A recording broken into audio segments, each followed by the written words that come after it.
বন্ধুত্বের ফাঁদে পড়ে আপনিও পাচার হয়ে যাচ্ছেন না তো? আজ 30 জুলাই, একদিকে আন্তর্জাতিক বন্ধুত্ব দিবস, অন্যদিকে মানব পাচার বিরোধী দিবস। অদ্ভুত না?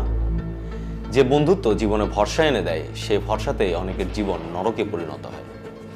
একটি ফেসবুক মেসেজ, একটি জব অফার, অথবা ভাই বিদেশে ভালো চাকরি আছে। অনেক মানব পাচারের গল্প ঠিক এখান থেকেই শুরু হয়। আমরা যখন মানব পাচার শুনি তখন সিনেমার অপহরণের দৃশ্য কল্পনা করি, কিন্তু বাস্তবতা অনেক আলাদা।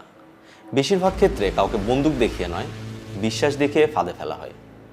ভুয়া চাকরির বিজ্ঞাপন, বিয়ের প্রলোভন, বিদেশে বেশি বেতনের প্রতিশ্রুতি, অথবা অনলাইনে গড়ে ওঠা বন্ধুত্ব। জাতিসংঘ বলছে মানব পাচার এখন বিশ্বের সবচেয়ে দ্রুত বিস্তৃত সংগঠিত অপরাধগুলোর একটি। প্রযুক্তি, সামাজিক যোগাযোগ মাধ্যম এখন পাচারকারীদের নতুন হাতিয়ার হয়ে উঠেছে। আজ মানুষকে শুধু যৌন শোষণের জন্য নয়, জোরপূর্বক শ্রম, গৃহকর্ম, ভিক্ষাবৃত্তি, এমনকি অনলাইন প্রতারণা চক্র চালাতেও বাধ্য করে। জাতিসংঘ 2026 সালের বিশ্ব মানব পাচার বিরোধী দিবসে বিশেষভাবে তুলে ধরেছে পাচারকারীরা কিভাবে অনলাইন প্ল্যাটফর্ম ব্যবহার করে মানুষকে ফাঁদে ফেলেছে। বাংলাদেশও এই ঝুঁকির বাইরে নয়। প্রতি বছর হাজার হাজার মানুষ কাজের আশায় বাইরে যান। তাদের বেশিরভাগই নিরাপদে পৌঁছান, কিন্তু কিছু মানুষ দালাল চক্রের মিথ্যা প্রতিশ্রুতির শিকার হন। আন্তর্জাতিক বিভিন্ন প্রতিবেদনে বাংলাদেশকে মানব পাচারের উৎস দেশ এবং কিছু ক্ষেত্রে ট্রানজিট দেশ হিসেবেও উল্লেখ করা হয়েছে।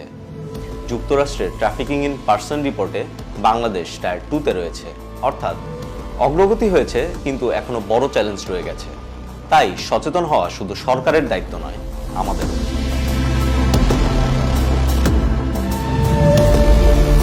তাই আজ যখন আপনি বন্ধুকে হ্যাপি ফ্রেন্ডশিপ ডে লিখছেন, একবার এটাও মনে রাখুন, সব ফ্রেন্ড রিকোয়েস্ট বন্ধুত্বের নয়, সব জব অফার চাকরির নয়, সব বিদেশে যাওয়ার স্বপ্ন নিরাপদ নয়।